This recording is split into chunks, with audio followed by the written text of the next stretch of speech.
So usually on this channel, we're either going over something pretty extreme, whether it's for off-road use or just crazy performance on the street. But one thing that most people that have cars like this also have is a daily driver. So today we're gonna go over my daily driver, and I'm gonna tell you a little bit about what a daily driver should be.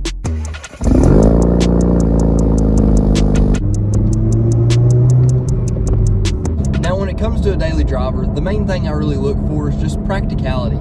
And in all honesty, dependability, because if it's my daily, it's not something that I want to be wrenching on all the time. Now with that being said, this one was a little bit different, but I'll tell you about that here in a minute. Now a lot of people for a daily driver, they definitely focus on fuel economy because obviously it's what you're going to be using for your normal driving, your A to B, back and forth, maybe just driving to work, whatever the case may be, but usually fuel economy comes into play there. Now another thing that comes into play for me is actually the styling. I love to have a car that actually looks good, something I'm proud of, even if it is just a beater. So for me, that's always something that comes into play. But even aside from that, just the actual driving characteristics.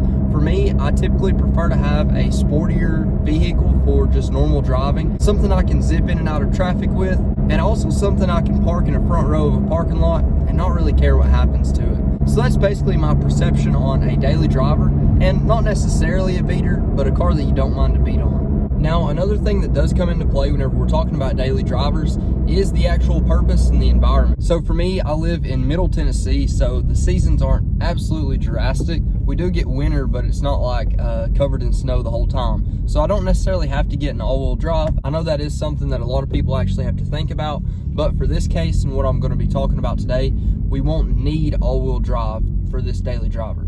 Now, if you've been watching the channel for a while, you'll definitely remember the car I'm about to talk about today. Now, this car wasn't necessarily planned to be in the fleet. It wasn't anything I had set out to look for or anything like that. If you watch the channel from early on, you'll see that I actually wrecked this at work, and it was messed up extremely bad. Airbags were blown. The entire rear assembly was basically ripped out from under the car. So I actually decided to buy it, take it back to the house, and rebuild it just so I could sweep it under the rug. Now, with that being said, I still paid full market price for the vehicle, even though it was in dire disrepair. But we managed to put it all back together, at least enough to where it functions the way it does now, and everything's been working great, and I've been using it as my daily driver for the last probably year now. So just to go over what it is, this is a 2018 Camaro with the 4-cylinder turbo motor in it. So this does have the 2.0 liter turbo, the LTG motor. And with that, it really doesn't put out crazy power. I believe it was somewhere around 275 horsepower, maybe 295 foot-pounds of torque. Nothing too crazy, but with the weight of this little Camaro, since it only weighs somewhere around the mid 3,000 pound range, it's actually pretty peppy. So the 0 to 60 times on these with the manuals are somewhere around the mid 5 range, so probably around 5.4, 5.2 seconds. But nothing too crazy, but definitely plenty enough to get a little bit of enjoyment out of it compared to your normal day-to-day car. Now, after I had wrecked it and decided to rebuild it, I did add a few extra parts and pieces. We blacked out the badges, and then we did get the 2SS wheels. So the 2SS wheels helped the look quite a bit. It came factory with the 18s and it just looked rough. Aside from that, I also added a couple little accessories like the blacked out Camaro badge and also the rear deck lid spoiler. It already had some blacked out appearance in terms of the lights, like the side markers and the tail lights, but aside from that, it really didn't have much going on. And of course, I did put an exhaust on this, just a normal muffler delete, but for the 4-cylinder, it's still pretty quiet. So for normal day-to-day use, this 4-cylinder, the sound of it is just enough to let you know that you're driving something a little different, and the power itself is plenty. So in my normal daily driving, I never really find myself asking for much more power. It's plenty enough for what it is, and like I say, for day-to-day use, you really can't beat it for just zipping in and out of traffic. And one of the best parts is it does get right at about 30 miles a gallon. I usually average 27 miles a gallon. That's combined mileage, and that is actually leaving it in sport mode as well.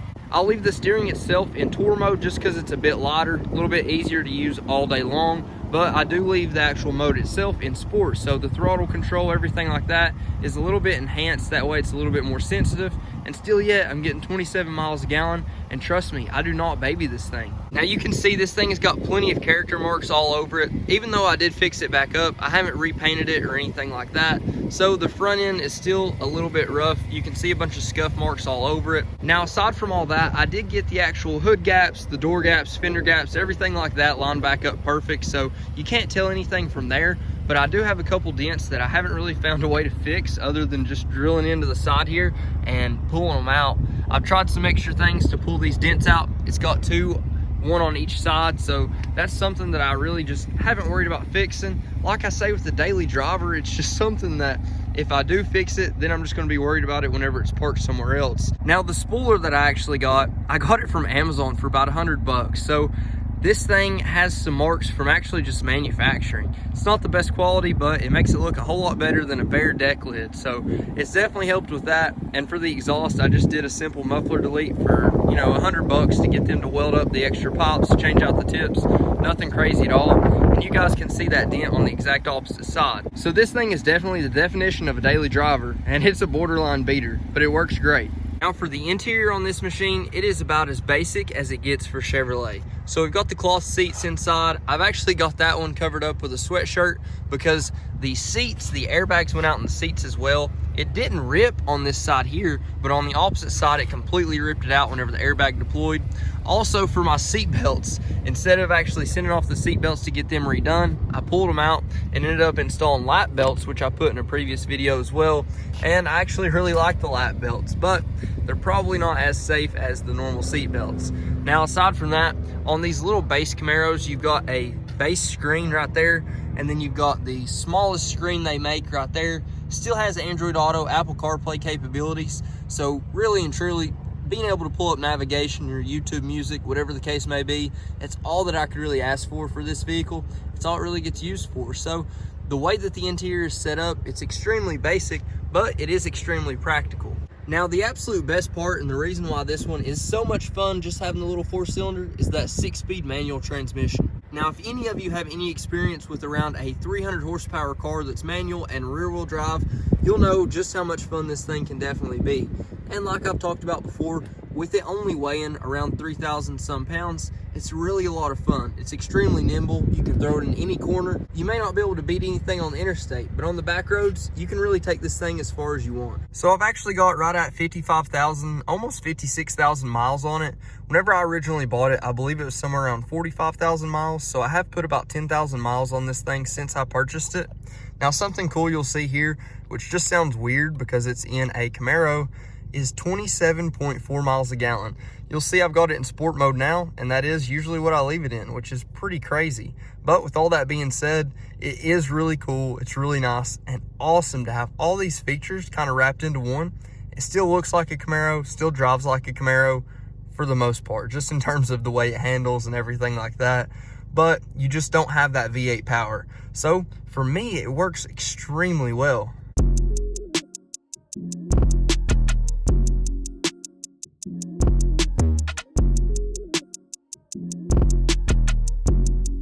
Now, if you do get one of these and you're looking to make some more power, you definitely can. My first Camaro ever was actually a 2017, the 50th anniversary, with pretty much the same setup, just a higher trim level. So with it, I actually took it pretty much to the max. And with that, it did extremely well. I worked for Chrysler at the time, so I was able to race it against plenty of the 5.7s, the 6.4s, everything like that. And there wasn't a 5.7 liter in town that could touch it. So it was impressive for what it was, and it was a lot of fun. And all in the meantime, I was still getting over 20 miles a gallon. It was pretty impressive, and that's really whenever I developed my love for the 6th gen body style. It's just a completely different machine than the old 5th gen. There's a lot of different things that bring this together to actually make it a sports car, not just a muscle car. So it doesn't feel like a brick on the road. It's more comparable to maybe like a Subaru BRZ, but you get the turbo that you don't get with those.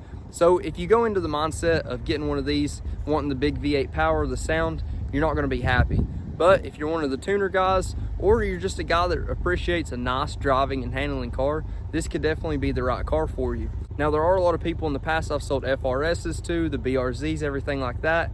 And once I let them drive this, it just blows their mind because it's exactly what they're wanting to get out of an FRS, a BRZ. It gives you that same feel, but it's a little bit bigger. You get a little bit more control and you get a lot better look. And even aside from that, it's basically the same price. So why not? Well, that's basically going to wrap it up for today, guys. If you haven't already, please like, comment, subscribe. Let me know what you think. Let me know what you want to see next. But until next time, Godspeed.